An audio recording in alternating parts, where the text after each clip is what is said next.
Hello, and welcome to an episode of Drinking the Kool-Aid. This is a comedy podcast dedicated to the mysterious. My name is Cassidy. My name's Amanda. And if you are watching this, I'm so sorry about my hair.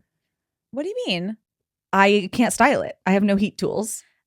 So Cassidy did have her own glitch in the Matrix. Since we've been talking so much about glitches in the Matrix. I think you asked for a glitch in the Matrix and life accidentally gave it to me. You bitch. Honestly, I think that happened. No, genuinely. That's crazy. Yeah. Her flat iron just disappeared. Poof. Disappeared. Out of nowhere. Out of nowhere. I use it probably 3 or 4 times a week. It's always in the exact same spot. And if it's not in that exact spot, it's because somebody was coming over and I put it under the sink instead of just sitting it on my side of the sink. Yeah. And you know when you're looking for something, but you almost get like blind to it. And so you like need a pair of fresh eyes. Yes. And they'll be like, it's literally right in front of your face. Yes. Yeah. I'm looking, I'm searching everywhere. I do not live in a big place. It's quite small, actually. And I only ever do my hair in one place. Yeah. And so I'm looking. I'm digging under the sink. I'm looking all over the bathroom. Finally, I go, Andrew, I need you to come in here and look for it because I know I'm just missing it somehow. Like, I know, you know, how your brain will just like black something out. Like I know I'm just missing it somewhere so obvious right now. And he goes, yeah. And like pauses whatever he's watching, comes into the bathroom and he's like, go sit in the living room. You're going to stress me out if you're watching me look for it. And I was like, fair. And so I go in there and I'm like, yeah, I think I just need a fresh pair of eyes. Like, I think I'm like just so used to seeing it in one place that like having it slightly somewhere else is clearly throwing me off. And I hear him rummaging, right? He's rummaging noises are coming from the other room. And he comes in like 10 minutes later, he comes into the living room and is like, it's not in there. Like, it's nowhere. He's like, I pulled every single last thing out from underneath the sink. He's like, I went through I have like 2 little boxes underneath the sink that just have some of my hair and beauty products that I don't use every day. I only need them every once in a while. He's like, I went through both those boxes. I completely emptied them out and put everything back in them. He's like, it's not in there. And I have no idea where it could be. He's like, did you let Kate or Connie borrow it? And I was like, no, they have their own things. Nobody would need it. And because I was thinking, did I like bring it over to Amanda's because we were going to go out after? I was going to say, I don't think I've ever seen you bring that over here. Is it blue? It's white. Oh, white. Okay. Yeah. For some reason, I had like an image in my brain and it was blue. It's a white InStyler hair straightener that I got when I worked for InStyler Productions. Yeah, I made a lot of infomercials for Russia, let me tell you. Well, now it's gone. Maybe Russia took it back. I just have no idea. And Andrew was like, you know, we went somewhere for Christmas and he was like, did you leave it in the bag that you packed in, you know, for Christmas? And I was like, I've used it since Christmas. Yeah, Christmas was a month ago. And then he even said, maybe you left it at my parents' house because we went over there for New Year's Eve. And I said, no, but I've used it since then. I was going to say that still I've had my hair done. You guys as my witnesses, I've had my hair done since New Year's. Last episode, your hair was straight. Yes. And I had my even little swoopies, which I can only do with my flat iron. I can't do that. I have like a hot brush, which I'll use sometimes like if I'm actually doing it fully straight, just to like get it kind of mildly straight and then go in with the flat iron to like perfect it and like do my little swoopies in the front. And I have no idea where it is. It's a mystery. And so I can't do my hair. For the record, I know that like when you see your own hair, whatever, you're like, everyone thinks this about themselves, right? They're like, oh, it looks horrible. I have literally done my hair in a way to get it to look like that. I just feel like I like it frizzy and like I look like one of those dogs with the curly ears, but like they don't take them to the groomers, you know? Like you can tell that dog's neglected. That's what I look like. Yeah, poor baby. It's upsetting. That's actually a really weird. It's kind of really weird that you said that just now about curly haired dogs. Yeah. Why? So, so a couple months ago, I volunteered for this like quarter mania thing for a dog rescue. Oh, I remember this. Yes. And it's like on a Sunday or something, right? Yeah. And the lady who was running this rescue was like, I want to name a dog after everyone that volunteered today. Oh, that's sweet. Isn't that so sweet? Yeah. Sorry, a dog named Amanda is the funniest thing I could picture.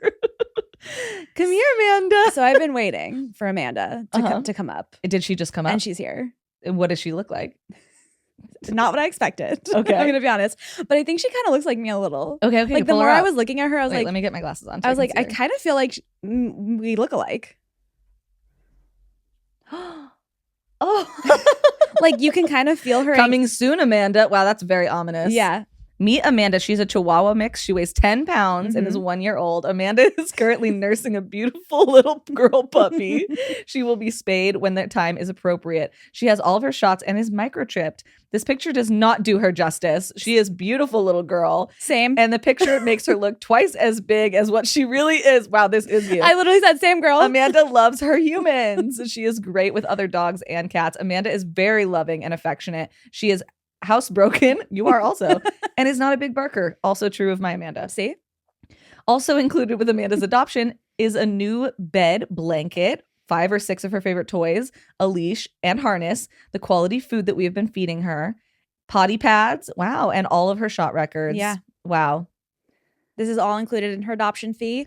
So if anybody wants to get their own Amanda, I think you guys should adopt her. they are very similar based on that description. I don't know. I was looking at her and I was like, I can feel the anxiety through the screen Yeah, absolutely. It's Like a in her- Chihuahua. You know, she's shivering. in her eyes, you know? She's shivering. She needs to be put in a sweater immediately. Yeah. Oh, she needs a cute little sweater. needs a little not sweater. only she needs a cute little sweater, but she also needs like a pink sparkly collar, I'm thinking. Yeah, maybe with like spikes on it, so Yeah. she's like tough. Yeah. She's a girl, but she's tough. she's tough. Girly girl, but she's TUFF. tough. TUFF. Yeah. Yeah, for sure. So I think someone should adopt Amanda. I'm just gonna throw that out there. If you're in the SoCal area, go to the Little Ones Sack. Is that what it says? It's the little ones AC.com. Oh, But that's really, my friend Brittany also thought it said the little one sack. And she was like, that's a weird name. Yeah. I was like, dang, that's crazy. Why would you put that? Yeah, it's the little ones AC.com.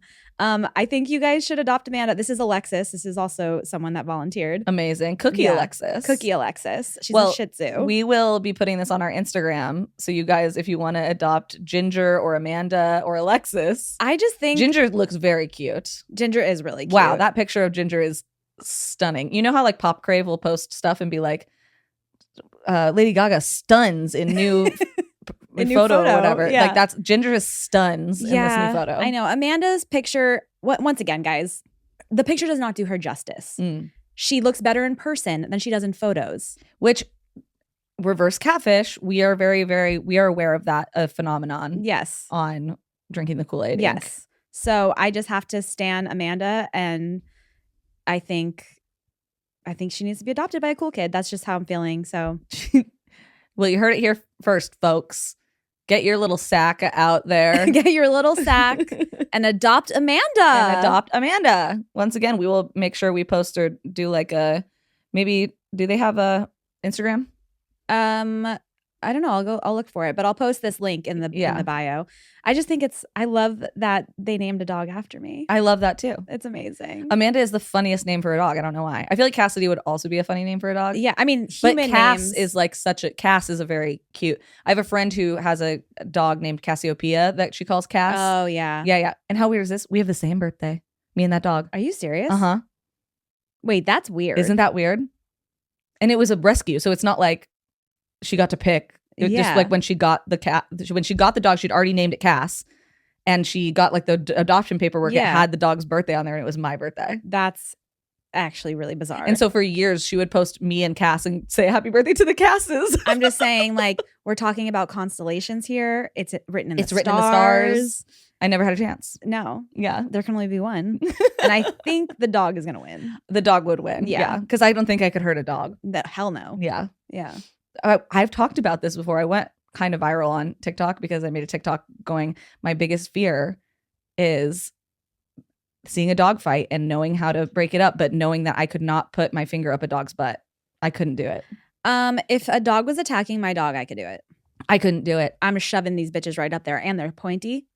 I couldn't do it. I could not do it. If a dog was attacking Sydney, I think you could, because you go into fight or flight, right? Isn't that like yeah, what but my happens? fight or flight wouldn't be butt related. No, I think I don't think I you could would do just it. like start punching it or Yeah, something. I would kill that dog probably, Yeah. and then I would feel really, really bad about it. Yeah. But I absolutely would kill that dog, Well, yeah. or it would kill me. I would get in between her. I would literally shove my arm into that dog's mouth so Sydney could get whatever she needed out of it. See, I would shove my arm into a dog's butthole if it meant that they were going to stop biting Yeah, I could not. my I could see. dog. See. This is how I'm so fecal phobic. Like the idea of I'm like I would rather lose a hand than shove my hand Yeah. up a dog's butt. That's crazy. Like for real. you could also, I think, I could never have one of those dogs that like the poop gets stuck in their fur. Oh, that happens to my dog sometimes. I know. I could never have a dog with long hair like that ever, ever. I have had to pull. Never mind. I'm not even gonna say it. I don't want to. I don't want to hear it. Yeah, that'll ruin my whole day.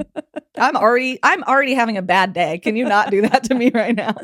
I will say though, sometimes what I know is that if you don't want to stick your fingers up their butt, you can just pull out their hind legs. Yes, because And it makes them like Yeah, yeah, exactly like that. makes them yelp. I do think if you were gonna be a dog, Oh yeah, what kind of dog do you think I would be? I could. Well, the way you just did that made me think of, those like really, really cute, like boxy headed gray little pitties. Do you know what I'm talking about? Oh, like the Staffordshire Terriers. Yes. Yeah, That I could see. I could see that. being you. Yeah, spunky. And they kind of like smile like this. Yes, they always look like they just got caught doing something. Yeah. Yeah, That's cute. That's the kind good. of dog I could see That's you good. being. Yeah. What kind of dog would you be? I wasn't thinking Chihuahua. That's why I was shocked when I saw Amanda. No, but now that I have Amanda in my head, it's hard to think of anything else. It is difficult. I understand. I could see you being like, what's the Doge dog? Oh, no. Yeah, you've got the face. I've got the look. I've got the look. You've got the look. I was thinking like maybe one of those like, Shiba Inu. Really, me? Yeah, absolutely. Let me see. I think one of those dogs peed on me once. This is so you. Ah, fuck. It is, huh? One of those dogs peed on my back once. Yeah, they're crazy. They also yell all the time. And I literally like got up and I was like, oh my God. And she was like, I'm so sorry. I should have told you that my dog, if you bend down, will pee on your back. She goes, he does it all the time.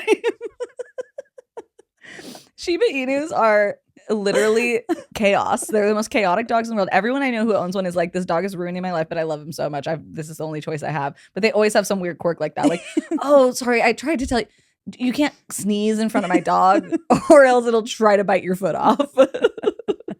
You mean like a bodily function that I can't control? I can't do it in front of your dog? Yes, I have lost several toes. God, animals are so fun. Speaking of animals being fun, my dog just discovered how to play with toys. Finally. And I've tried to give her so many toys. I've bought toys for her. I know.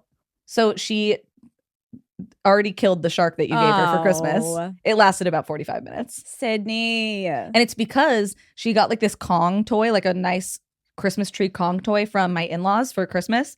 Sorry, my allergies are so bad. My nose is so itchy. And she like has been going crazy with it. She loves it. And Because she can't destroy it. And she can't destroy it. Yeah. So she was playing too rough with the shark. Yeah. Because usually she just cuddles with things. I was going to say, because I don't buy Baloo like plushy dog toys because he rips the fur, like the stuffing out. Yeah. But she never did that. So No. that's why I bought her the shark. Yeah, I know. And she was really sad when I had to throw it away. She kept going over to the trash can and looking at me like, can you just bring it back? She was really sad. But she loves this tree. She carries it around. Aw. And she sleeps with it.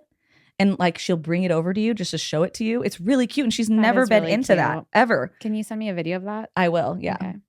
I would like to see it. But yeah, she like jumps up on the couch and she just cuddles with this. It's so freaking cute. She's so cute. And sometimes I'll like come into the room and she'll be throwing it up onto the windowsill because I think she wants to show it off.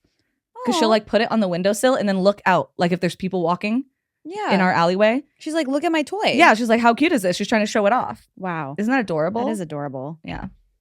It's really now cute. I need to buy her some Kong toys. I know. I'm just so surprised because she's once again never been a toy person. She doesn't play fetch. She'll play fetch with this thing. Wow. And she's never played fetch, no matter what. Well, you know what? she's getting into her old age. Maybe she's Finally figured out how to be a seeing puppy. the ways. She's like, oh, now I get it. It just took me 7 years. She finally figured out how to be a puppy. Yeah. I just didn't understand it before. Oh, She like curls up on the couch with it and everything. It's how so sweet. freaking cute. Just her and her tree. Against the world. Wow. Yeah. She even went on a walk today. What? She went on a walk. Wait, are you And serious? pooped outside. Are you? Why was this not disclosed to me earlier? That's crazy. She's a whole new woman since she got her tree. She went on a walk and pooped outside. Sydney.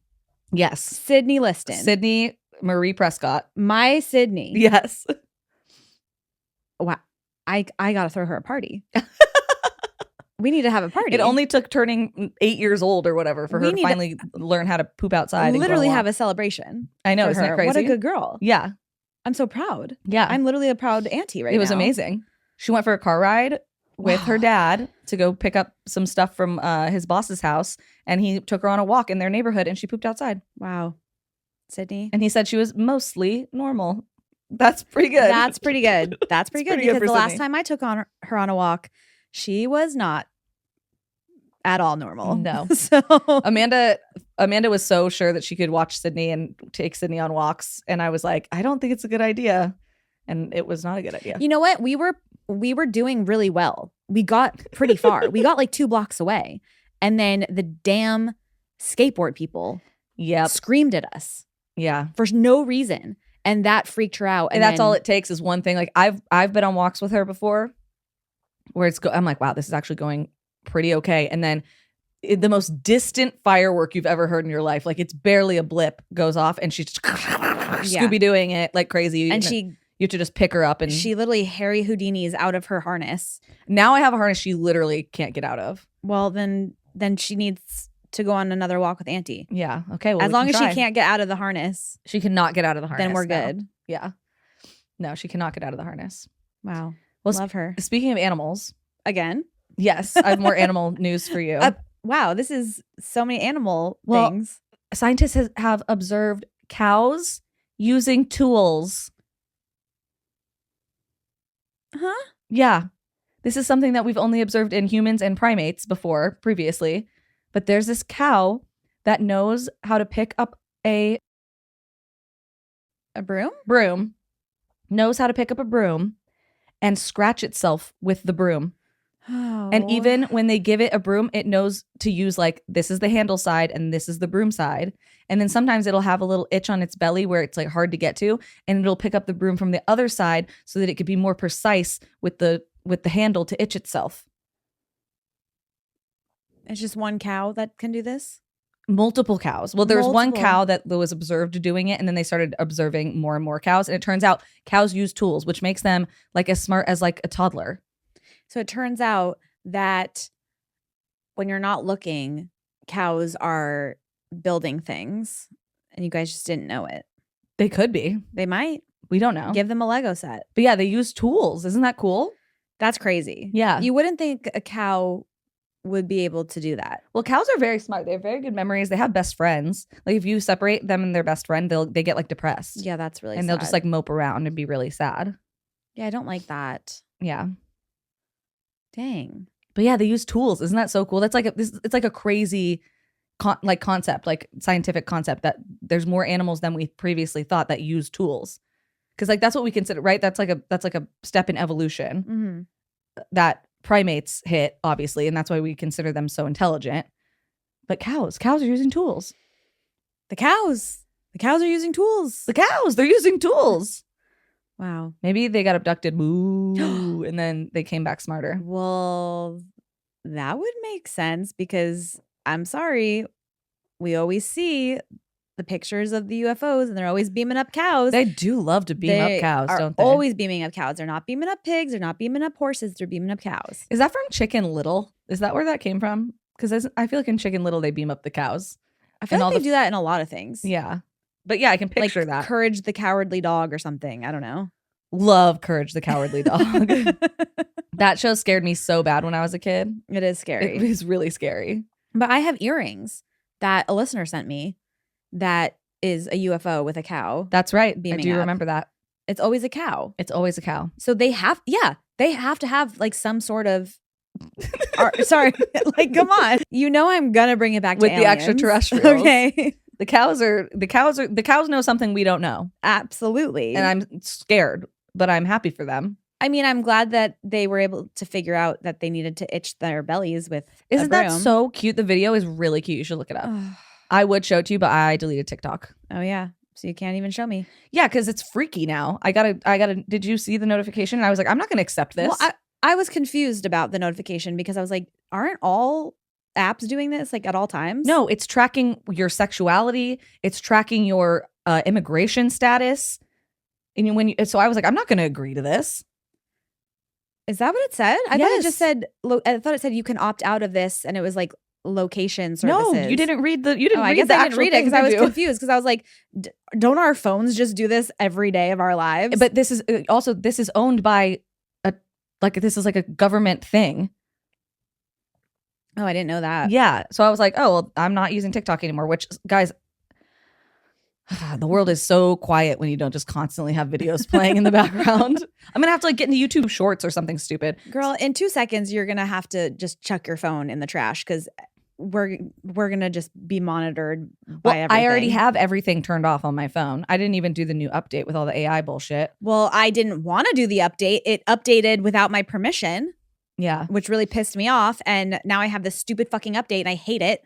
But yeah, I don't let my phone monitor anything. I have everything turned off. All of my apps I have everything that makes it easy to use an app turned off, basically. I think we're just gonna have to go off the grid. I want a dumb phone so bad. The problem is You can't. you can't because it's work. Like Yeah. I need my phone to Yeah. work.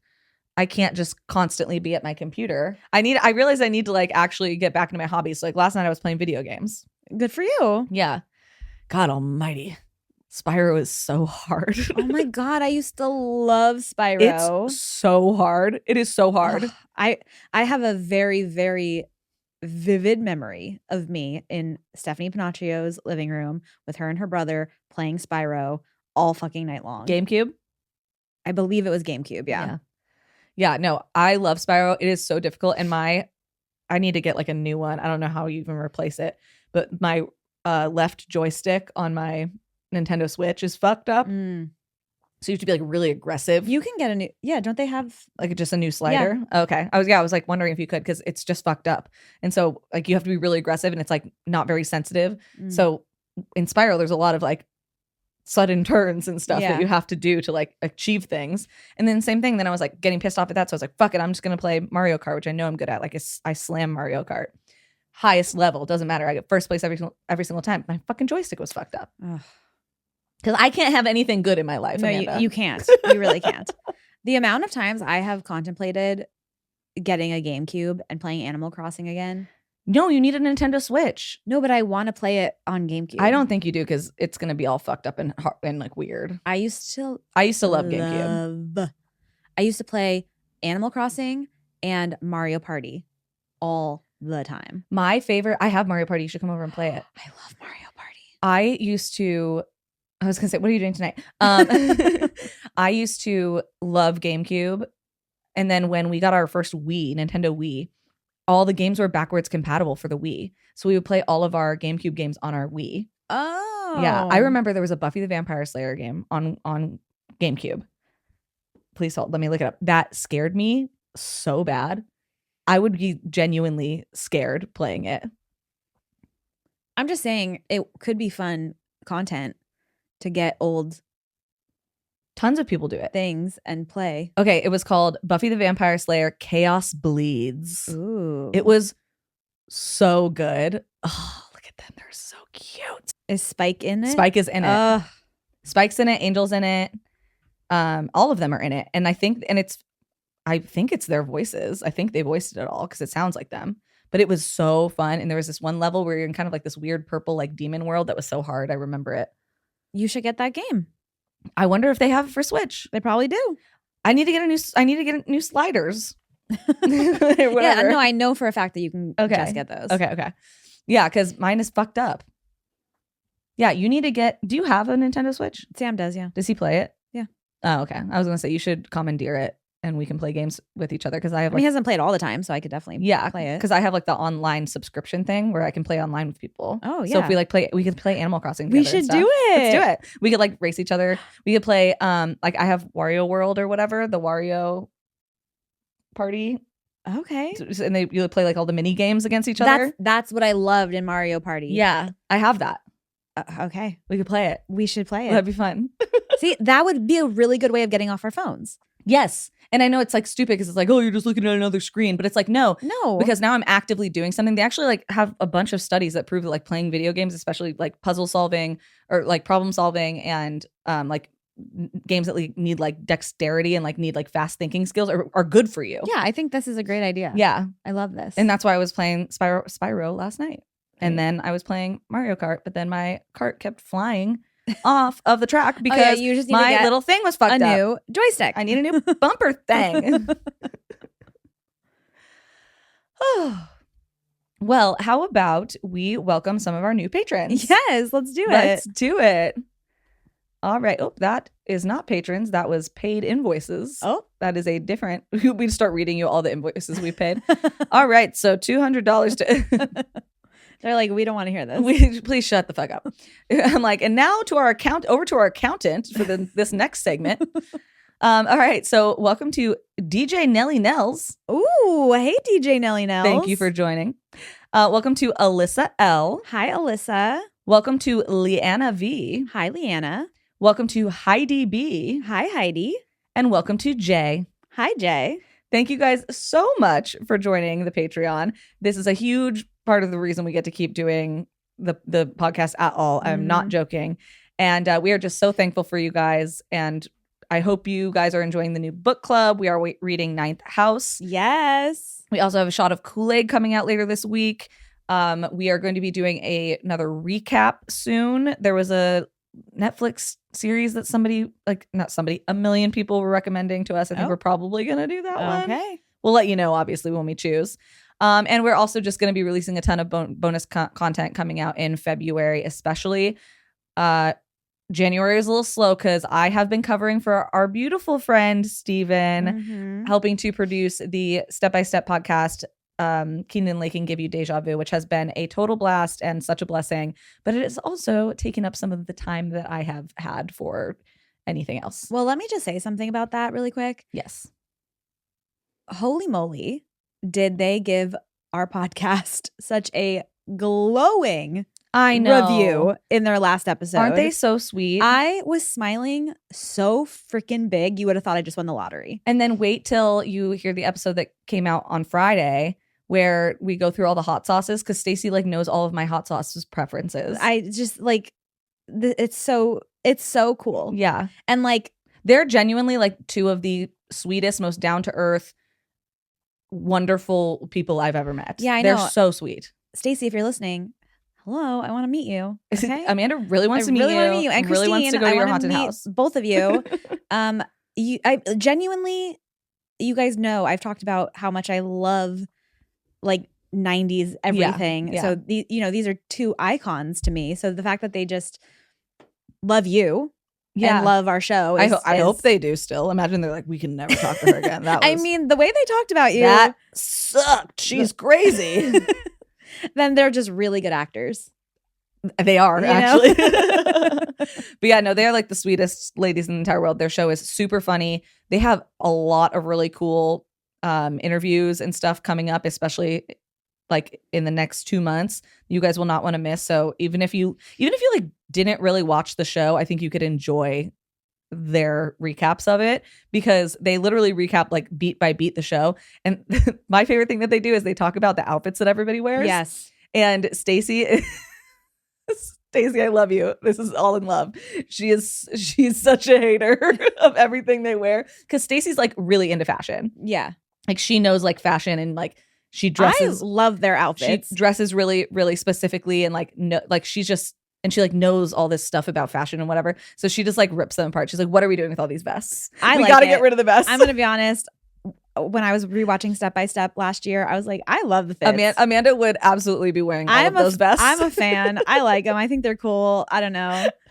But Dana, her character was also just probably the coolest character. Yeah, Dana was basically everybody's childhood first crush. Like she's just so effortlessly cool. Dana was literally my fiance's first childhood crush that he like remembers. He's like, oh, that was I remember the first girl that I saw on TV. Because my husband is a little younger than your fiance, so his crush was Christine. Was Al. Yeah. And he would like the tomboy. Oh, absolutely. That's so him. Yeah.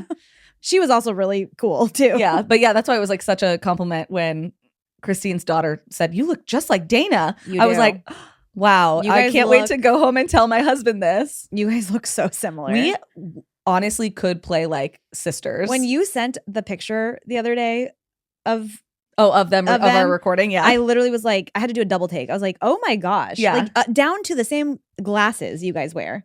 Listen, Stacey, if you ever want to get back into acting, I know you're like a big time lawyer now. We could play sisters. We really could. When she comes on the pod, we'll pretend. When we finally kidnap her and get her on the podcast. Yeah. But yeah, no, I'm obsessed with them. I love them so much. But anyway, sorry, don't mean to just keep going on and on about them. But they're just the greatest. I don't know. I'm like, Steven, you're gonna have to steal them back from me. No, just kidding. Rip them from my cold, dead hands. I also wanted to say thank you to some people who bought us some beers. So thank you, Julie D, or at Julie Dextraz, bought us a beer and said, thank you for always keeping me entertained as I travel for work. Even if I end up scaring myself in the process, you are both amazing. Have a drink on me. Thank you, Julie, and cheers. Thank you. And we haven't really been very scary lately. We should be more scary. I know. I need to do it. We've been a little soon. silly lately. Today, my story is like more history. Oh, okay. You'll like it. It's Wild Wild West, baby. Ooh, your fave. My fave. And Shayla also bought us a beer and said, My Shayla. I forgot to mention, because I've been so busy, but January 3rd was my birthday and I was on a cruise. Ooh. I want to know what kind of cruise. And to make it even better, my boyfriend proposed. Oh my gosh. Best birthday ever. Oh my gosh. Sending a drink to celebrate. Love y'all. Congratulations. Double whammy. Birthday, cruise, proposal. Wow. I love it all. Wow. Tell me about your cake. Yeah.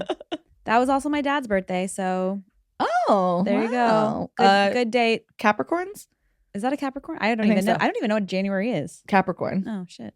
It goes Capricorn into oh boy, I don't know. Pisces? I don't know. We looked it up once. I don't remember. Well, happy birthday. I should know because like half of my siblings are born in January. Yeah, like literally everybody I know is born in January. I'm realizing right now I missed so many people's birthdays. Oh, no. You know what? Who cares? That's another problem with when I don't use my phone very much. I miss everybody's birthdays.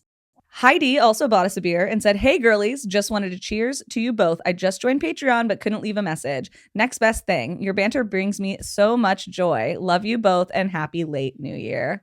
Thank you. Thank you, Heidi. Cheers. Cheers. To 2026. That's right. That's right. We're already in it. We're in the thick of it. Oh, boy, am I. We're almost in February.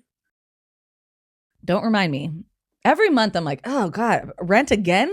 Didn't we just do this? Yeah. Didn't we I just paid this and I just finally got money in my bank account and now you want it from me again. I also feel that way about my period. Yeah. I'm like, again? This is happening again? Didn't we just do this? Why am I in a bad mood? I wish 3 weeks out of the month. I wish we were like dogs. Like we just like went into heat once a year, dealt with it all and moved on. Put a diper on me. Yeah. Once a year.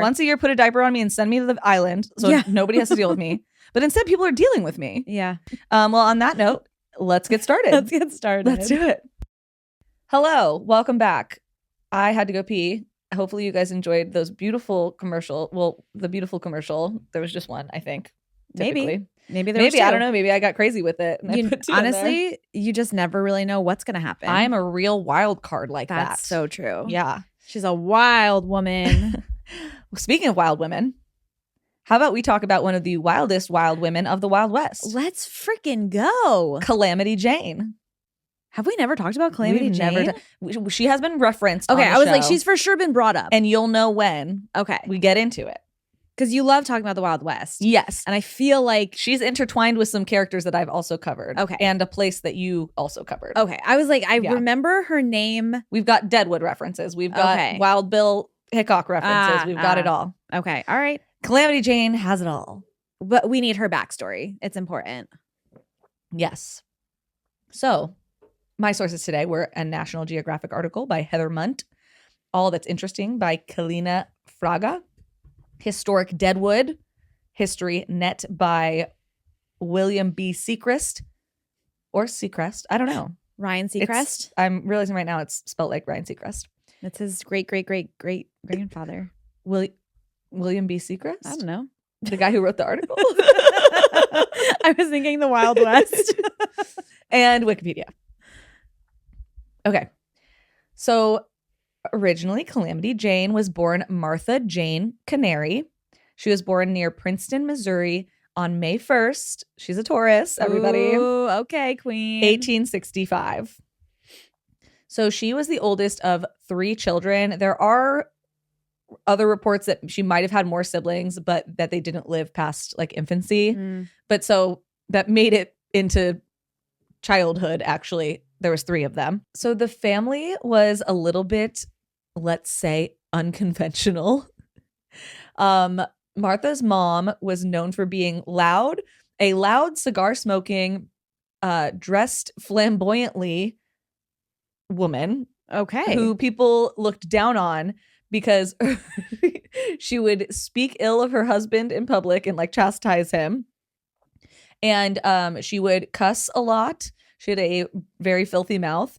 And so they also were not very happy with her dad, Calamity Jane's dad, for not controlling his woman. Oh. So they had like a reputation in town. I was going to say, that just sounds like my mom or me without the cigar smoking part. Just drunk, loud, dressed wildly. Just very flamboyantly and yelling at your husband in public. That's what, well, that was the part. The loud and the yelling at the husband part. So they kind of like bopped around different jobs. The family owned land and then sold land, and nothing ever really stuck for them. So they kind of just followed around like boom towns. And around 1863, the family sold their farm and headed west towards Montana. Okay. In Calamity Jane's own autobiography, she said, quote, "I was at all times with the men when there was excitement or adventures to be had. By the time we reached Virginia City, I was considered a remarkable good shot, a fearless rider, especially for a girl of my age." Okay, queen. And unfortunately, as her family was moving around, they were experiencing extreme poverty. And that's when her mom dies. No. Yeah. Not the loudmouth, cigar smoking, flamboyant, Alcoholic. yelling at her husband, alcoholic. Come She was my favorite character. I liked her. I wanted to see her arc. Don't worry. Calamity Jane is just like her mama. I'll tell you that. Okay. Thank God. So they're on their way to another boomtown, and the dad is like, shit, I can't take care of these kids. I don't have enough money. And they had heard that if you went and found the Mormons in Utah, that the Mormons would be more than willing to take on your kids for you if you couldn't afford, like foster them, basically, if you couldn't take care of your kids. This bitch becomes a Mormon? No. Oh, okay. I was like, that would be awesome. No, but on their way to Salt Lake City, just outside of Salt Lake City, her dad also dies. And Calamity at this point is only 11, and now she is stuck taking care of her 2 younger siblings, who are both like 5 and 7. How does he die? He got like tuberculosis or something. I don't know. It's always tuberculosis. Yeah. So before she's even 12 years old, both of her parents are dead, and now she is in in a place she's unfamiliar with. They end up in Salt Lake City, and she was left with the task of taking care of her 2 younger siblings. Well, you know what you have to do, Calamity Jane. You have to go door to door speaking the word of Joseph Smith. So she does find Mormons that will take in her 2 younger siblings because she cannot take care of them herself, obviously. But she lied about her age and said that she was older, said she was like 16 instead of 12, and also started dressing like a boy. Oh. So that she didn't have to live with another family. Okay. Yeah. So this is when she started bopping around the Wild West, doing what she needed to do. Listen, I already know she's going to get shit done. There are reports that she worked in various places, like boarding houses, as basically like a nanny. There's reports that she did like odd jobs in various boarding houses or at saloons, cleaning up glasses, doing all sorts of things. Some people say that she must have at some point at least been a sex worker just because she was a woman, and that was at that time was one of the most lucrative, jobs that you could have as a woman, especially in the West. What was it? 15 cents per man. Yeah. Yeah. Insane. And so that was never confirmed. Calamity Jane herself never said that she did that from what I could find, but that is what people kind of just assume, that she literally had to have been doing that to have gotten by the way that she did. Because they're like, what else? Like, how else did she make money? Yes. So according to historian Karen R. Jones, who was interviewed for The Many Lives of Calamity, by the age of 20, Martha Canary was already well known in the rough and ready settlements of the Western Plains for dressing in men's clothing, having a taste for liquor and wanderlust, and a tendency to shoot off her mouth and her guns. I love it. I mean, put it on my gravestone. Literally. I love this woman. She's amazing. I love her. So she was they said, like, everybody who like knew her or who encountered her said that she was so just ready for action, ready for adventure. Like, she just always wanted to be on the move. So no matter what opportunity was like put in front of her, she was like, yeah, I'll do it, whatever. See, that's how I want to be. Instead of saying no to everything, I want to be like, yeah, I'll do it. Gotta get off that damn phone. You're not wrong. You're not wrong. Me too, girl. Me too. I'm going to call myself Calamity Amanda. Clamanda. Oh, that just makes it sound like chlamydia. Yep. It got weird. It got bad. I wasn't going to go with that one, but it got bad. It got bad. I'm sorry. That's on me, you guys. Also, Canary is like the coolest last name ever. Martha Canary is actually a pretty cool name. Calamity Jane Canary. Yeah. Come on. Yeah. That's pretty good. So when she first hears about soldiers moving into the Black Hills of South Dakota, which Deadwood. Yes. So but before this, the Black Hills of South Dakota were specifically Sioux tribe land. They had the government had been like, "Hey, we're going to stop the war with you. We will not be aggressive at all. If you guys keep to this land," like it was like the reservation basically, right? Mm-hmm. But then, of course, Colonel Custer, that motherfucker, is like, "I heard there might be gold in them hills." And so he walks on in, trounces in like he owns the place, finds gold, of course, and then he's suddenly like, "Hey, sorry, Mr. Government, there's gold in these hills. Can you send a bunch of soldiers to terrorize the locals?" And of course we did, because that's what colonizers do. Colonizers be colonizing. Yeah, because we need the gold. Yeah. Obviously. So while Miss Calamity here, she is not a part of this. She's not a part of the military, all that stuff. But she was like, I want to go check out this new place that I've never been. Nobody goes there.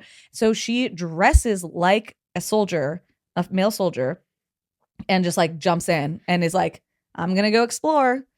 Like drag queen icon. Yes. Drag king. Yeah. Yeah. Well, no, she's a drag queen technically because she's. No, drag king is. She's dressing like a man. When you're a woman drag who dresses king. like a man. Yeah.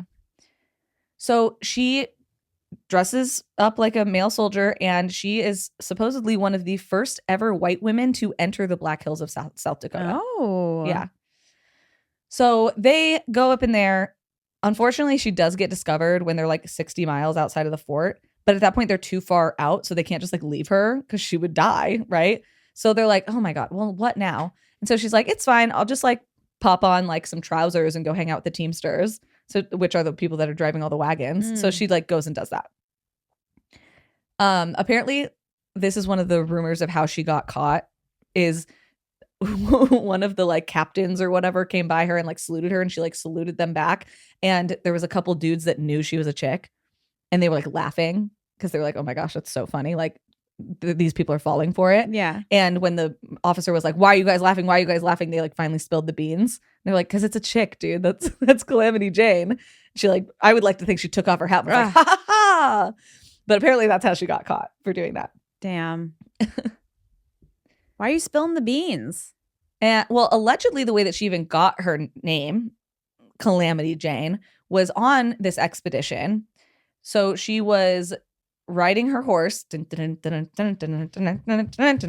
her horse, and it was during a confrontation between the Native Americans and the soldiers. She technically is not involved in this, right? Like she just is kind of like along for the ride, but she sees a guy who gets shot multiple times. He has arrows through him, right?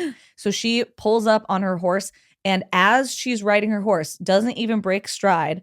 She's fucking going, right? She grabs him by the back of his shirt and slings him onto her horse and saves his life. Okay, you fucking hottie. And allegedly, he said to her in that moment, I name you Calamity. Now I can't stop saying I name you Chlamydia Jane. Chlamydia Jane. I name you Calamity Jane, the heroine of the plains. Wow. Or heroine of the plains. Wow. Yeah. I mean, that's cool.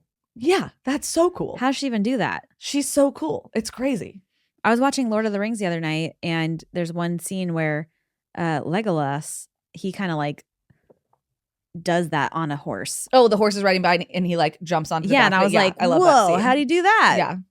CGI. But CGI and raw male sexuality. But Calamity Jane had no CGI. You want to know what's funny?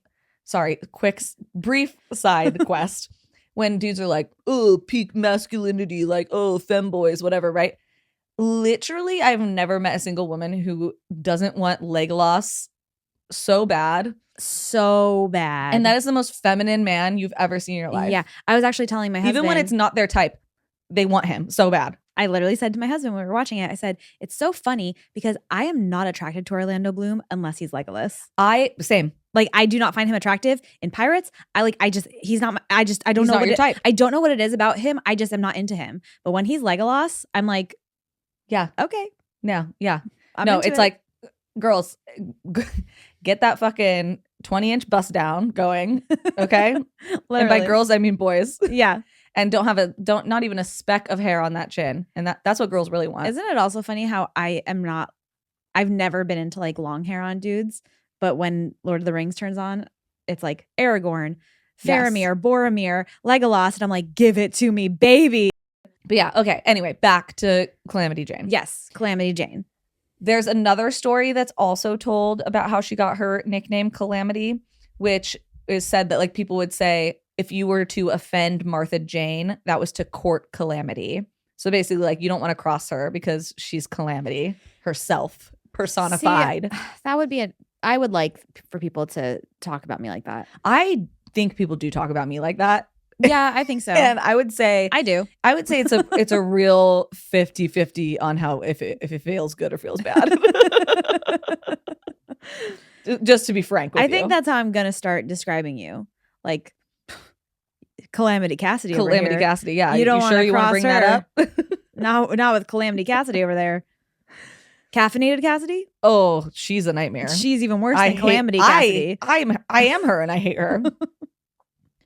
So she spends all of her time kind of roaming around the West. She joins various like soldier regiments or Teamster unions or the Pony Express, whoever's going around. The Pony Express? Yeah, whoever's going around, she's like, where are you going? That's cool. Are you going to Fort here? Okay, you're going to Fort Laramie? I'm going with you. You're going there? I'm going with you, right? And she like just starts to create this persona that is so famous around the West that like before she even gets into a town, people know, oh, Calamity's on her way, right? They can smell her. She's dressed like a man, or I saw somebody describe it as she wasn't necessarily dressed as a man. She just wasn't dressed as how women dress at that time, which sometimes she would get caught like cross-dressing and the men would force her to wear a dress for the rest of the, like if they were like, oh, you snuck in, a woman's not supposed to be on this trip or I'd whatever. be like, well, I fooled you, bitch. Yeah, they would like put a dress on her and like make her wear a dress for the rest of it. But she was known for being a heavy drinker, a cigar smoker, having a foul mouth, and was a better shot than most sober men when she was, quote, blind drunk. Just like a mother. Wow. So in the summer of 1876, she ends up in Deadwood, South Dakota. Mm-hmm. She rides on in on horseback, wearing her buckskin suit alongside Wild Bill Hickok. Wow. How'd Yes. those two crazy kids get It together? all comes together. So, like I said, she was very famous in the West. So the local newspapers all had headlines that said Calamity Jane has arrived when she came to town. She also performed in the very famous stage show shooting targets for Buffalo Bill's Wild West. Wow. Mm-hmm. Yeah. That's crazy. So when she showed up in Deadwood, if you remember our Deadwood episode or our Wild Bill Hickok episode, you will know that Wild Bill was assassinated while playing poker only a few months after arriving in Deadwood. And that was like her best buddy. He was the one with the dead man's hand, right? Mm-hmm. Yeah. So he was like her best friend. Apparently they'd only known each other actually for like 6 to 8 weeks, but they had been like riding around the West on horseback together. It doesn't matter how long you've known each other. If you guys just have that pull, that energy, like you can feel it, Yeah. Sometimes you just click with somebody. Well, there were a lot of rumors that Calamity and Wild Bill were actually together in a biblical sense. But that was never confirmed, and it seemed like they might have just really been like really close friends. But even though Wild Bill was killed there, Calamity did stay in Deadwood for another 2 to 3 years, working as a dancer and a recruiter for the local brothel. Oh. She also worked as a nurse. So Jeremy M. Johnston, which so weird, I know a Jeremy Johnston. I was just going to say that sounds so familiar. Who was the Tate Endowed Chair of Western History at the Buffalo Bill Center of the West, said, she being Calamity, really took care of anyone who was sick, anyone who needed anything. She would step up and help them through their troubled times. She was actually known during outbreaks of smallpox to be the only one willing to take care of the most infirmed people. So like, people would get smallpox and people would be like, oh, nope, go away. Like, I don't want to get it. But she would always take the risk and would always take care of people no matter what. Because she wasn't fucking afraid. She wasn't scared of nothing. No. She ain't scared of nothing. So, of course, as her fame is growing and growing, she actually catches the attention of dime novel writers. What is that? So these were novels that were written and sold at local stores for no more than a dime. And at that time, it was really, really popular to write about famous figures like Jesse James and Wild Bill and Calamity Jane. Yes. It's got to feel so. I mean, it probably didn't back then because they didn't understand that they were going to be these like figures today. No, she was got so famous while she was alive. She made most of her money off of taking pictures with people and signing autographs. That's like in the Wild West. That's so crazy. Yeah. But she made money dancing because people would just be like, oh, it's Calamity Jane. That's the coolest. Wow, she's very masculine. Yes. I don't know why that's not what I thought she looked like. I don't like to assume or push anything on anybody, but like these, like nowadays, like she would be considered like a gender fluid person. Yes, I would say absolutely. At the very least, if not some sort of non-binary or something like that. Yeah. Which, we see very often in women who were subverting the expectations of them in the Wild West. There's a lot of conversation about gender and gender identity around these types of things. And I think that her story is a great example of that, because she really did. She hated dressing feminine in any way. Yeah. They would make her dress feminine as a punishment a lot of the times. Yeah. Like, I think this is like one of the only pictures that I found where she's like in a dress. And even then it's like, Yeah. Huh. So these dime novel writers, they loved to include Calamity Jane in their stories. And when Calamity Jane was in there, they would sell a lot of novels. She also wrote like an autobiography once she realized she was becoming like a famous figure. And she would go around selling copies of her autobiography. In 1882, she did give birth to a son who died shortly after childbirth, unfortunately. And then 5 years later, in 1887, she gave birth to a daughter named Jessie Elizabeth. Where Jessie Elizabeth ended up, We do not know. I read one article that said like it was people would be like, I'm her, like, you know, that type of thing. Yeah. And so some people think that she was this lady who ended up dying like in the 1960s, but some people think that she changed her identity, that she moved, that she was kind of lost to time. She was only legally married one time, and that was to Jesse's dad, a man named Bill Steers. But the year after Jesse was born in 1888, Bill went missing. Yeah. Ooh. Yeah. And was never found. That same year, her sister died, who she was pretty close with. And she kind of started losing her marbles after that a little bit.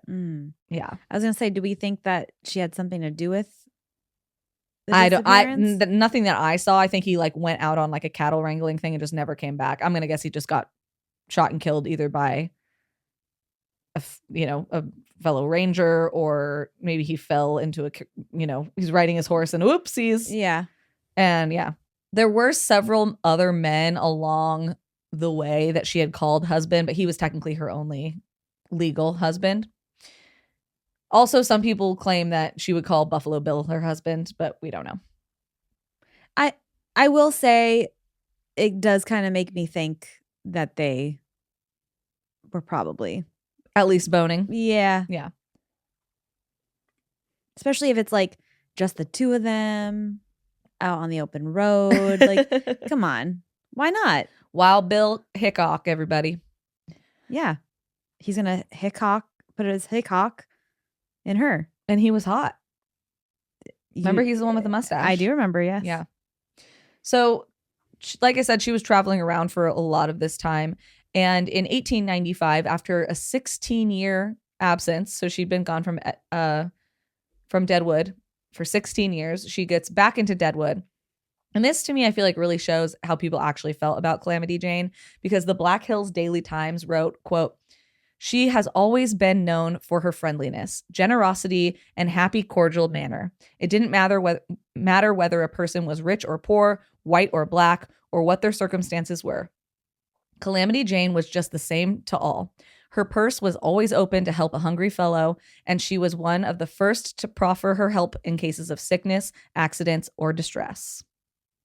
So she had like a good reputation. I was going to say, I'm really not hearing anything negative about her. Yeah, it seems like as long as you didn't disrespect her, she was like the first person to take care of anybody or give or show respect. Yeah. You know? And if she killed you, you probably deserved it. Yeah, I would say so. So she continued traveling around doing shows, signing autographs for the next couple of years, even ending up doing Wild West shows in New York City before heading west again.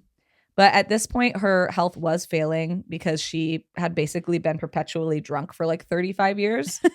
I'm not kidding. They said she was like just basically drunk 24/7. It's the Wild West. What else are you going to do? Yeah. And the fact that she was such a good shot and like had a good reputation and like people loved her, and she was just drunk all the time. Like, talk about the best drunk ever. I mean, right? Usually you hear like, oh, he was drunk all the time, so he beat women and like, yeah, whatever. Listen, I know people that are drunk at work and still do their job, and I'm not even aware that they're drunk. So. Yeah. Oh, girl, been there. So if she can do a good shot, be a good shot still and perform, more power to her. In her later years, James D. McLeod, who wrote in Calamity Jane, The Woman and the Legends, he put kind of her last few years in very sad terms, to me at least. He said, "Sadly, after romantic adventures are removed, her story is mostly an account of uneventful daily life interrupted by drinking binges." Yeah. She died at the age of 47. Oh, wow. On August 1st, 1903. She was broke. She had no contact with her family, and she had been roaming the West trying to sell her autobiography and her autograph for years. She's actually buried next to Wild Bill in the Mount Moriah Cemetery in Deadwood, but even her gravestone is allegedly incorrect, with her wrong date of birth and her incorrect legal name. Oh, really? Yes. So this picture of her, where I talked about her, I think I mentioned that she was buried. That they're buried next to each other. Yeah. So this is her picture in front of Wild Bill Hickok's gravestone. The same year, she died like a couple weeks later. Interesting that she decided to put on a dress for this photo. Picture. Yeah. Huh. But yeah, and then she died like a few weeks later and was buried next to him. Yeah, they were probably lovers. or something. I mean, they were clearly very close. But yeah.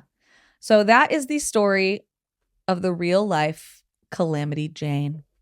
Wow. She seemed like a very mixed bag, very complicated individual. As most women are, Yeah, real. you know? And she's definitely somebody that I would love to see like an accurate bio pick about. Yeah. Or like an accurate series, like a Netflix series about. Who would you want to play her? Ooh.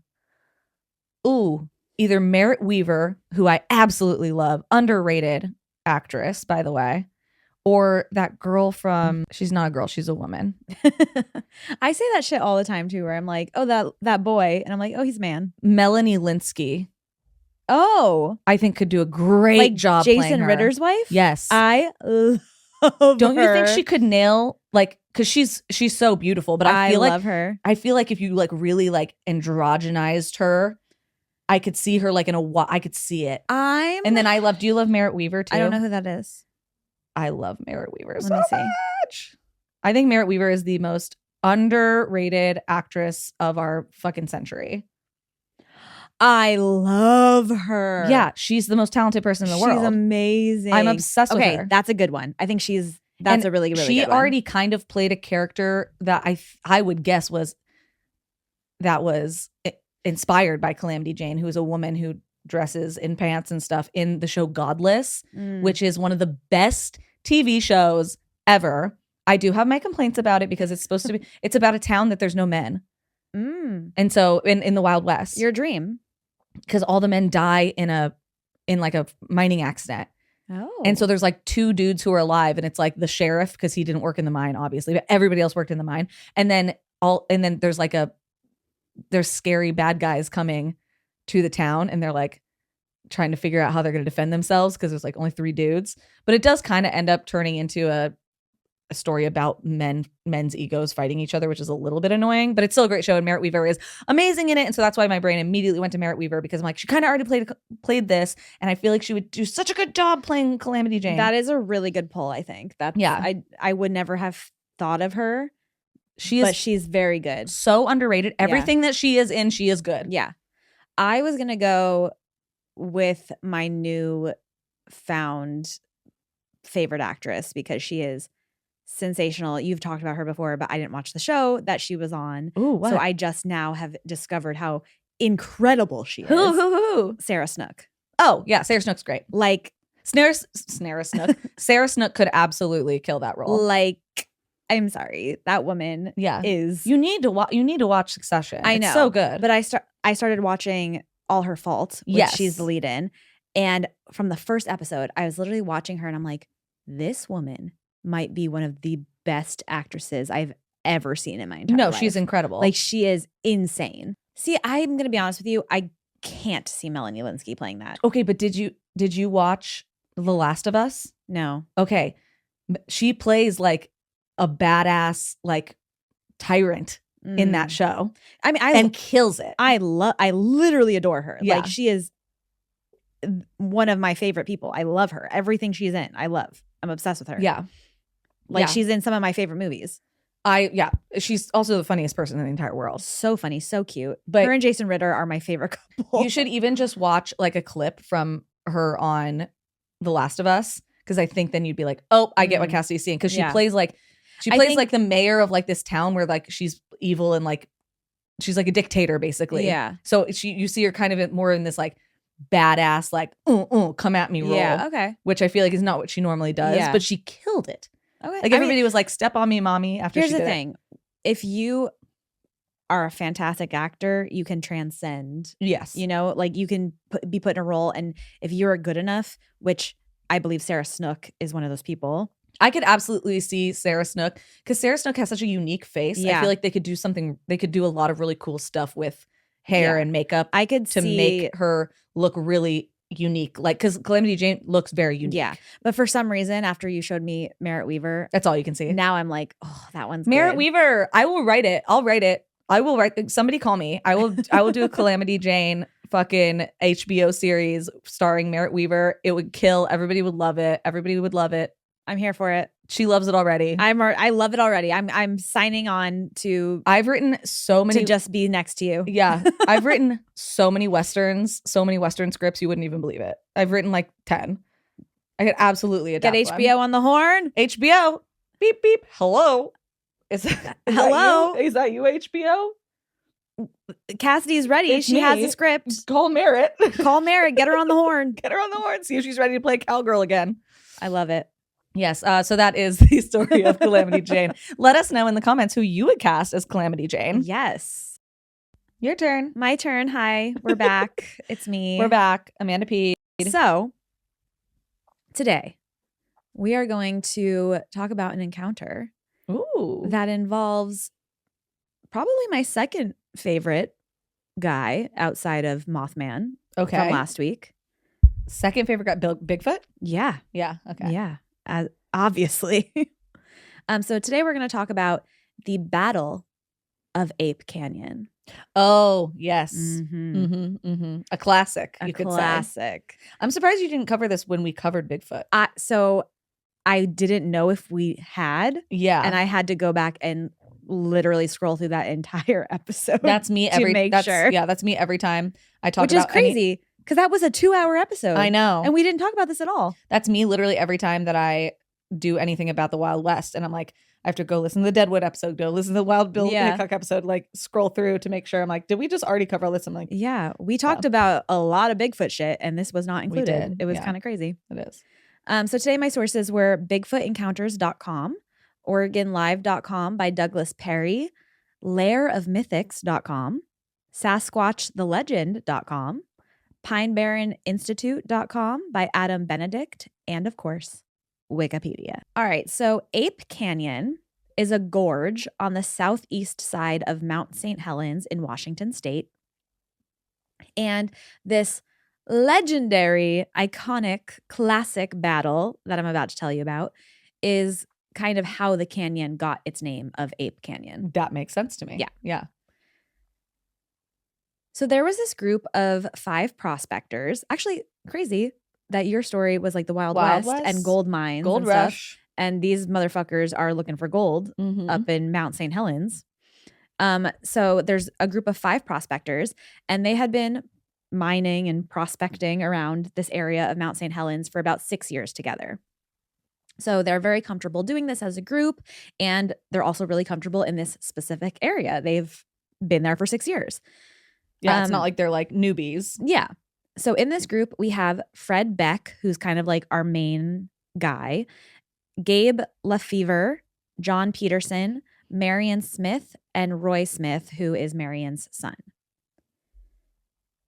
In July of 1924, the 5 men are staying at a cabin in this area because they had literally been told by someone else that there was this gold mine out there.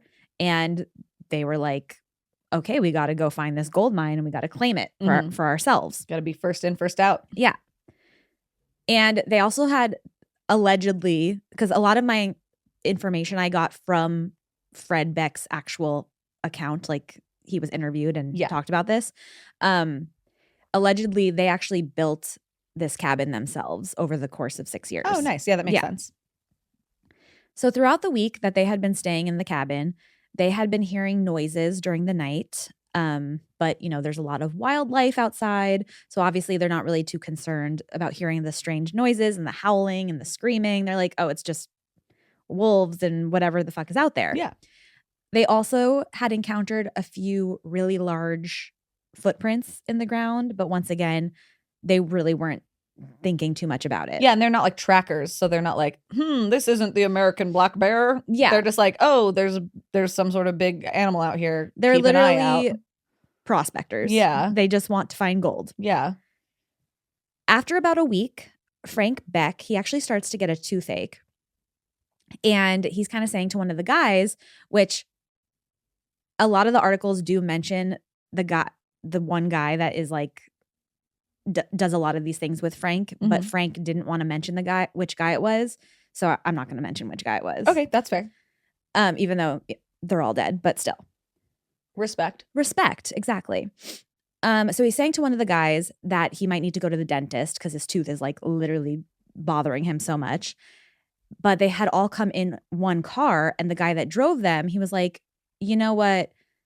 No offense. Like, I know you're in pain, but I really want to get this gold. So I'm not going to drive. What year is this again? 1924. Okay. I was like, car? Yeah, it's not like 1624. Yeah. It's 1924. So he's like, I really want to get this gold. So like, I'm not leaving here until we get the gold. So you're just going to have to deal with whatever's going on in your mouth. I mean, yeah. I mean, I get it. You know what? It's probably a long drive. It is. It's like a trek. And like maybe he's like, you're always a drama queen about something. Like I just don't trust that it's actually that bad. Like nut up or shut up. You know what I mean? We can buy you a whole new tooth.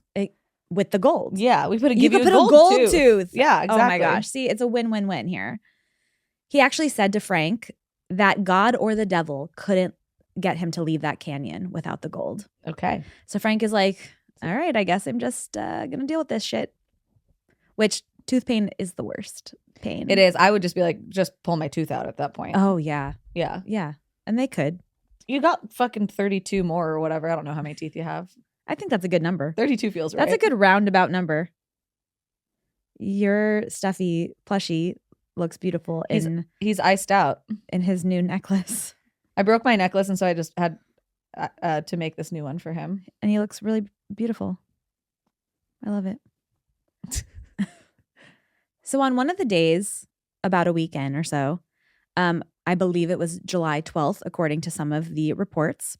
And I also believe that it was nearing nightfall when Frank and this other guy decide to go to the spring that was about 100 yards away from the cabin to fill up like their water supply for the night. Okay. And before they go out, they decide that they're going to bring their rifles because it's already getting dark and you never know what you could encounter in the mountains. An American black bear. Yeah. You don't know, guys. You don't know. So they wanted to be on the safe side. So the two men, they go out, and when they arrive at the spring, they see a giant, hairy creature on the other side of the canyon staring at them. That's not what you want to see. Never, frankly. So the other man that was with Frank, he raised his rifle, and the creature jumped behind a pine tree. Oh, so it knew. Like It was like, oh, that's a big he was boom like, machine. I don't want anything to do with that. After a few seconds, the creature peers his head around the corner of the tree to see if the men were still there. And that's when the guy shot his gun 3 times. Okay. According to Frank, the tree was hit and he could see like the bark flying from the tree, like up into the air. And the men were frantically looking to see if he shot the creature. But then they saw it run out from behind the tree and continue running super fast down the canyon. Frank fires 3 more shots at the creature before it disappears from their view. So Frank and the other guy, they grab the water and they run back to the cabin, and immediately they start telling the other 3 guys what just happened. And they're all talking about it, and they're like, clearly Frank and the other guy are like freaking the fuck out, and they're like, this is crazy. They're shaking. Yeah. So all 5 of them agree that they're going to leave bright and early, because at this point it's dark out. So they're like, okay, we're not going to attempt to like flee the scene in the darkness when there's like massive, hairy, 7-foot-tall beast hanging out outside. And it's not exactly like they had a Subaru Crosstrek or something. Exactly. They're probably in like something that the horn sounded like burp, burp. Exactly. You know what I mean? Burp, burp, burp, burp, burp, burp, burp, burp. Yeah. Like that's not going to take down Squatch. Hell no. No. Hell no. So they're like, let's leave in the morning. So we'll just hang out here for the rest of the night. And once the sun comes up, we're out of here.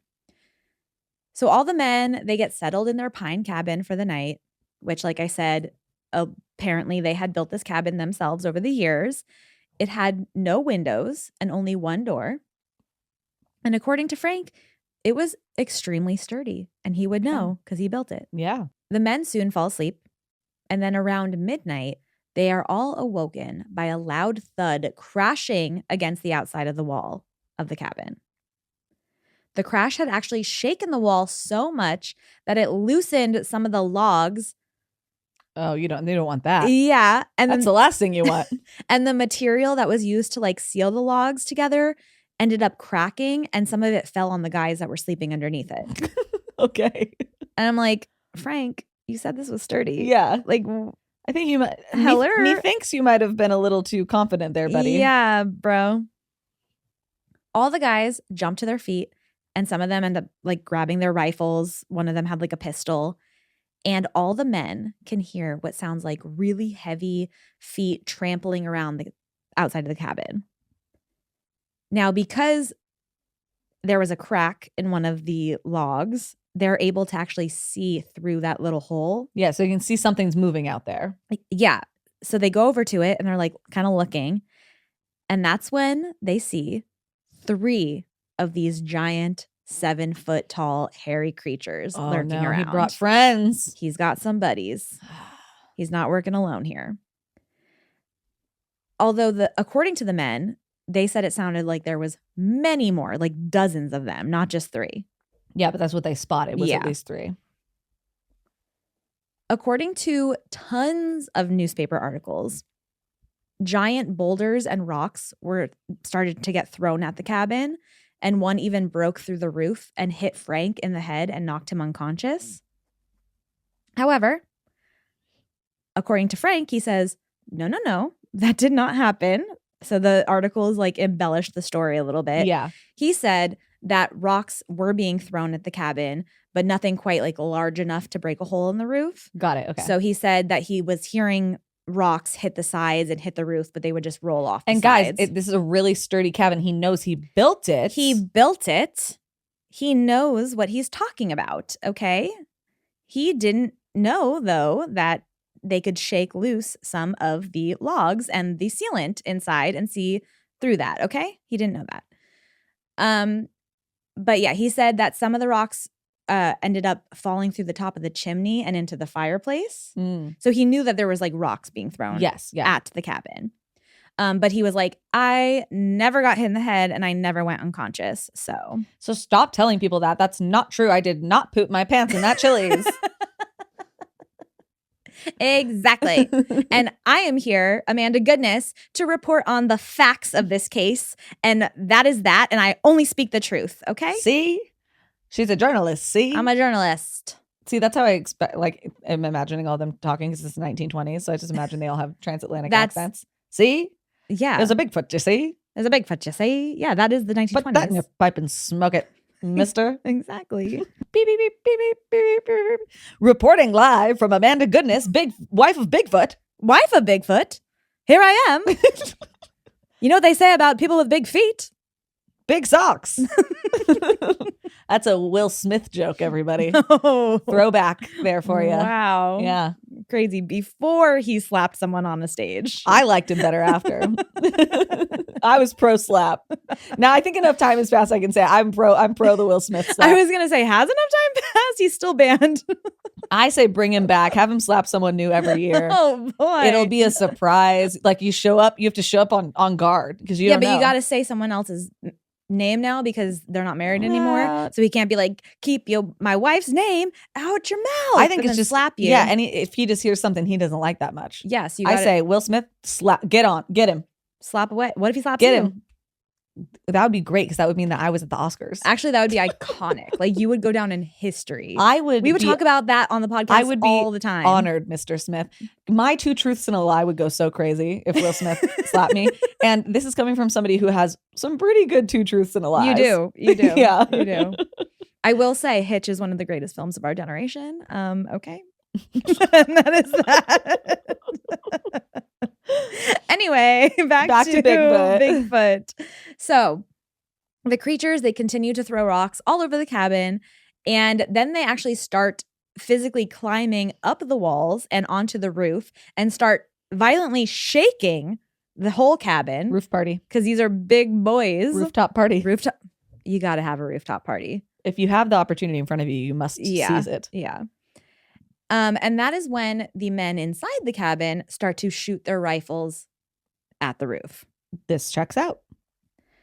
Some of the creatures were also trying to push through the one front door that they had, which at this point, the men had lodged a pole that they took from the bunk bed and like kind of propped it up against it so they couldn't pry it open. But these creatures, they're big and they're strong.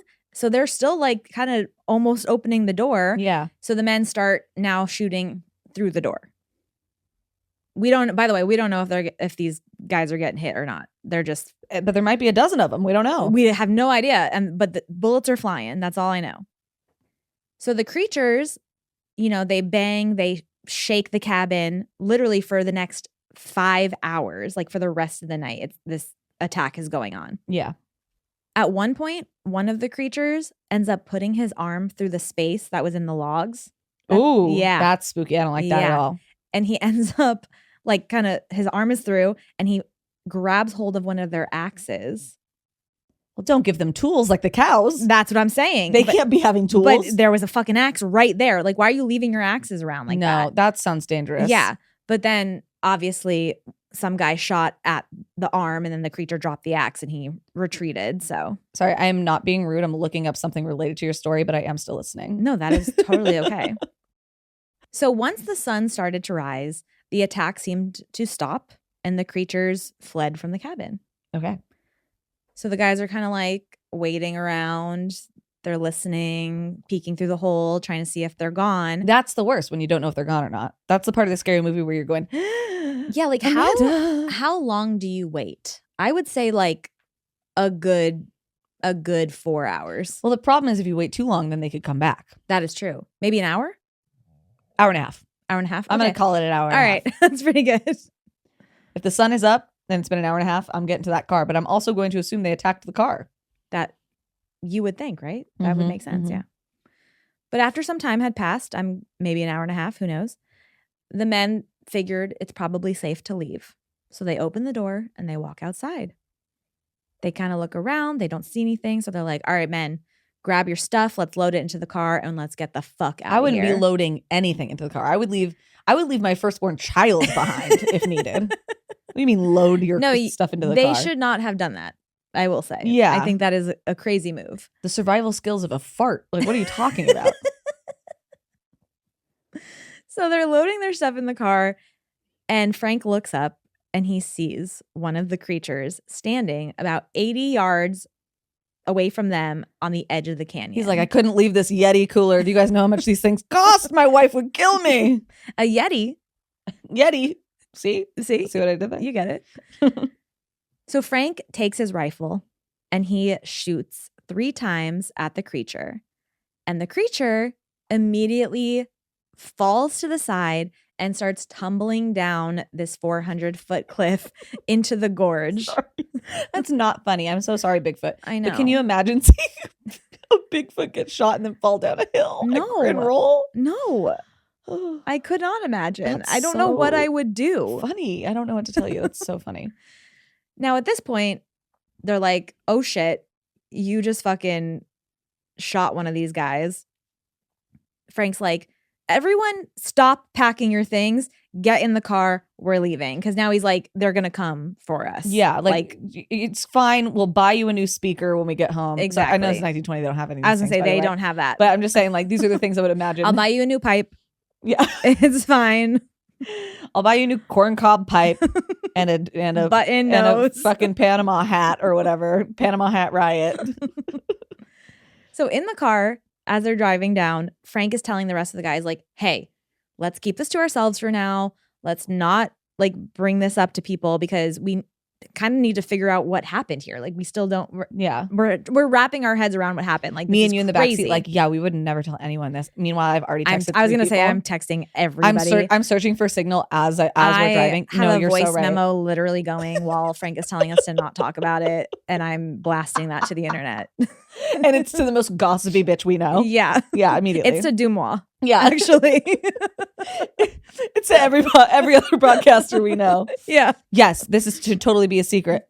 Wink, wink, wink. Cover this on your podcast right now, please. Have me on. I'm literally giving you the most epic story right now.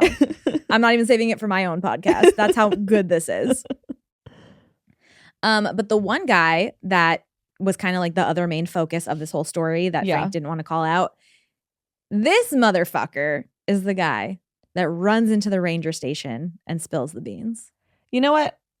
More power to him. Yeah. Listen, this guy, he's about what he's about. Okay. He said, fuck you. I'm not leaving this gold. pull your tooth out, you bitch. Honestly. And also, I will be spilling the beans. Yeah. As you can see, with our spilled beans right behind us. We do have our spilled beans. Yeah. Yeah. So when they get back home, this guy, he keeps fucking bringing this up to everyone. He can't keep his mouth shut. God, he's so me. Yeah. Yeah. And that's when the newspapers pick up the story. Yeah, of course. And they begin it's hot goss. Posting articles with headlines like, "They saw devils. Fight with big apes reported by miners." Posting articles, printing articles. Printing articles. I think They could be posting them. They're posting them all over town. What do you mean? What are you talking about? What did those little boys say? Breaking news. Breaking news. Yeah. Hear ye, hear ye. What do they say? What do those little boys say? Like the ones who walk around with the newspapers? like the newsies. Yeah, what do they say? I don't know. I was gonna say hear ye too. I don't know why hear ye is all that can come to my head. Fuck. Extra. Read all about it. Yeah. That's what they want to say. Yeah, absolutely. And through the magic of editing, that only took us 3 seconds to remember. Ooh, it's beautiful. Anyway, back to the headlines that they posted. Extra, read all about it. Extra, read all about it. They saw the devils. Hear ye. Fight with big apes reported by miners. Gorilla men terrorize gold claim. And the Great Ape Hunt of 1924. Beautiful. Thank you. So the papers are basically what made this area officially be named Ape Canyon and dub this the Ape Canyon Incident or the Battle of Ape Canyon. Did they ever get that gold or what? Girl, you think they got that gold?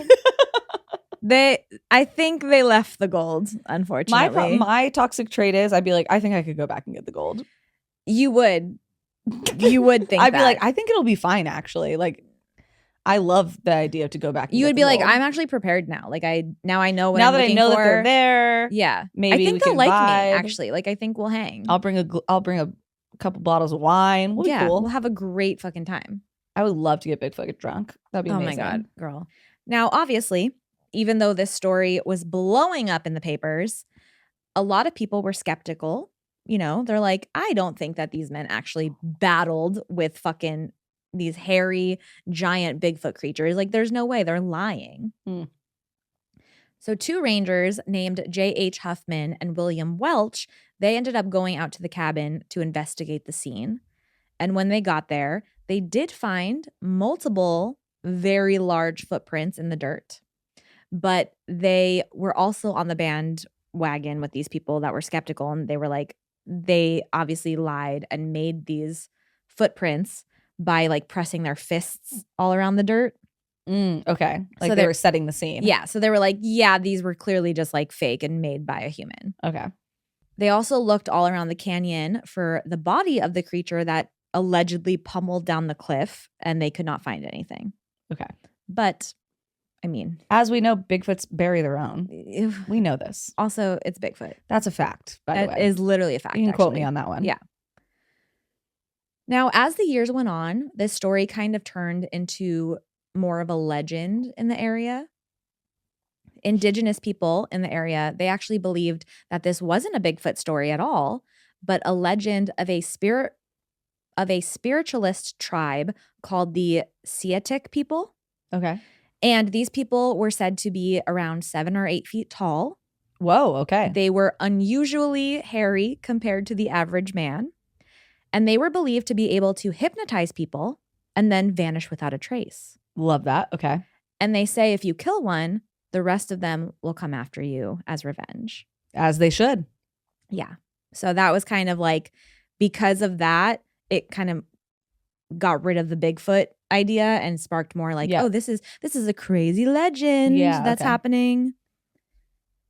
But then in 1950, a 32-year-old man named Jim Carter was skiing with a group of 20. Jim Carter, the president? Him, exactly. Yeah. Jimmy Carter. Jimmy Carter, you see? The peanut farmer? Jimmy Carter, the peanut farmer? Yeah, you know him. So he's skiing with like a group of 20 other people on the slopes of Mount St. Helens. And he ends up getting lost from his group. And when they realize that he was missing, they go to search for him. And all they find is like a box of film that he had with him because he was like taking photos of the group and everything. Mm-hmm. And next to where the box was found, there was a bunch of really strange ski marks that went in like a jagged pattern down the mountain.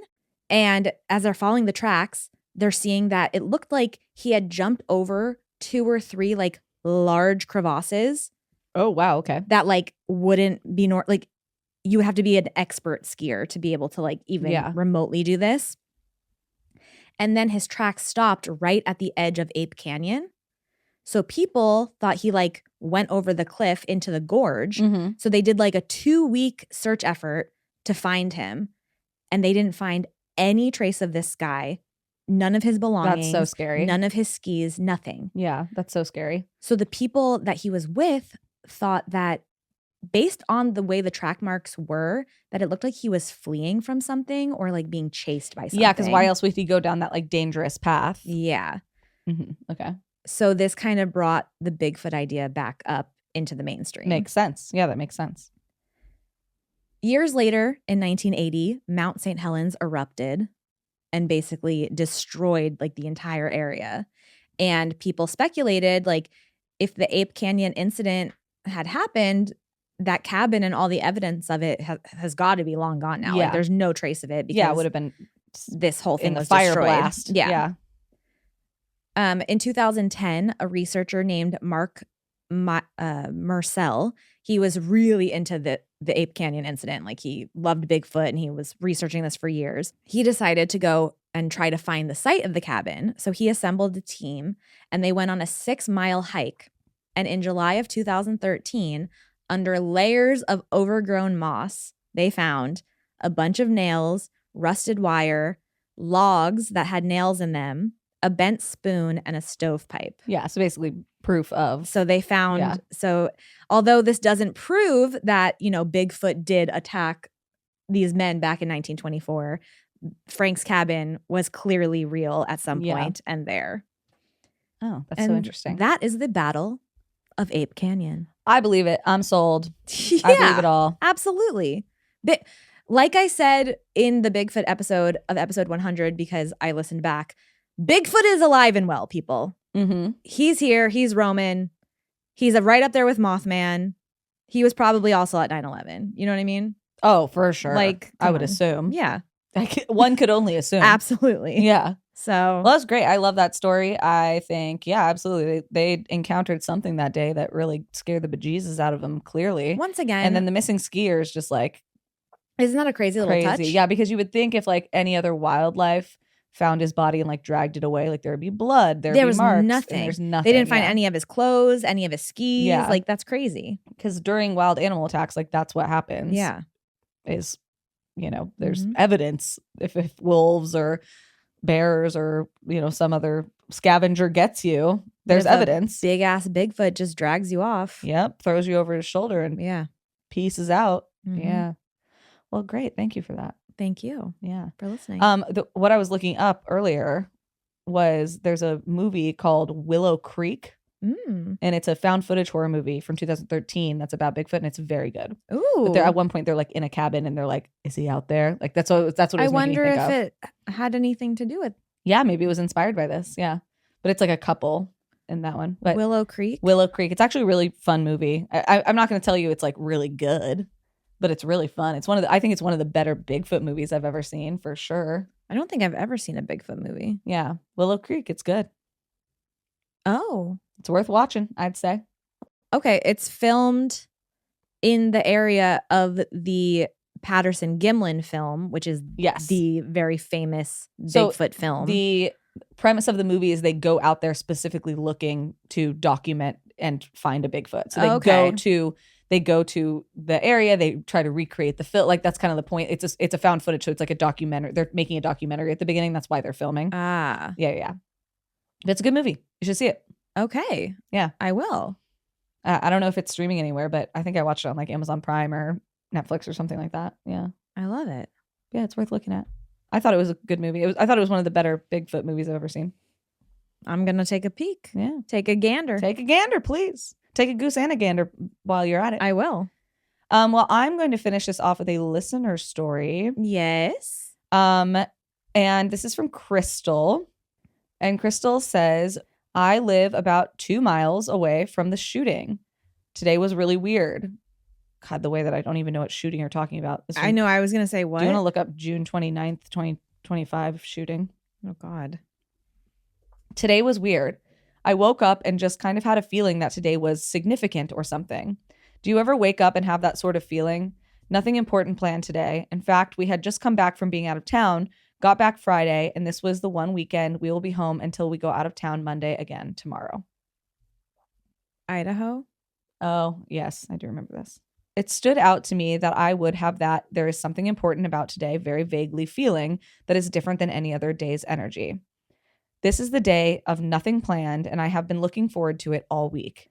My boyfriend, a few of his friends, myself, and the boyfriend's kid went out into the mountains in Standpoint, Idaho, spending time in nature, working on darkening my hyperpigmentation, aka sun-damaged skin, and thinking about life and the gravity of it all. And also, I swear I had a crusty booger in my nose that I just couldn't discreetly pick. Wow.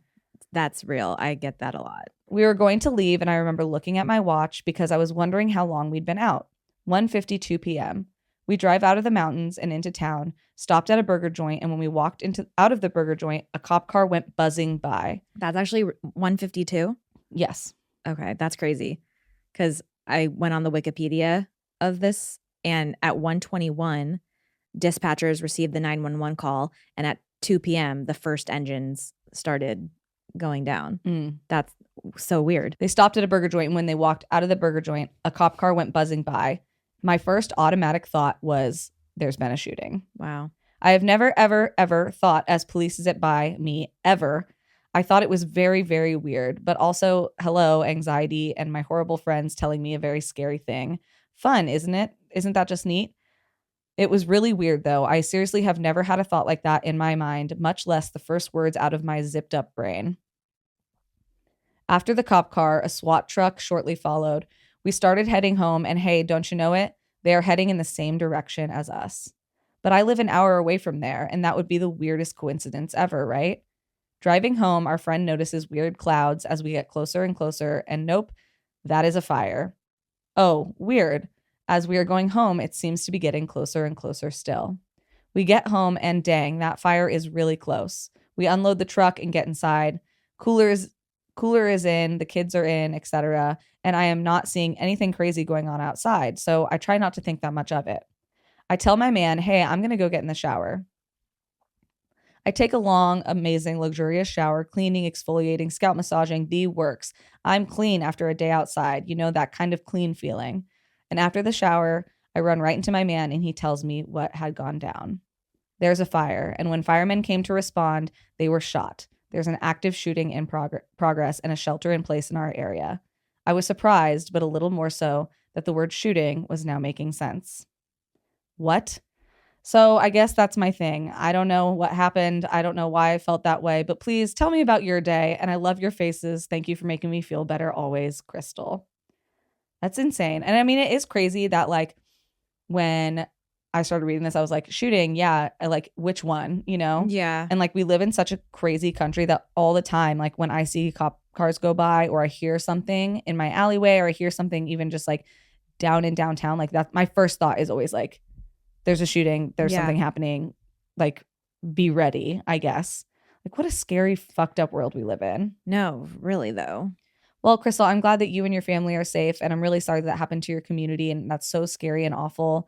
And I hope that, God, that you can be able to still enjoy yourself and go out and not think, oh my God, I'm going to go out into the wilderness and enjoy my day and something bad's going to happen. I mean, it is kind of crazy that they were in this area. They were a mile and a half away. And like leaving right as that was happening too. Well, they live a mile and a half away from where it happened. So they were driving into it as it was going on because they had been out like spending the day in nature. Yeah, that's insane. Yeah, that's horrifying. And I'm sorry. I'm sorry we live in a country that's like this. And I'm sorry that it doesn't feel like it's getting better.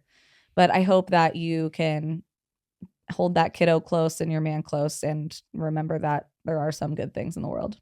Yeah. Well, if you have a story that you would like to share with us, you can do that at dtkpod.com/contact.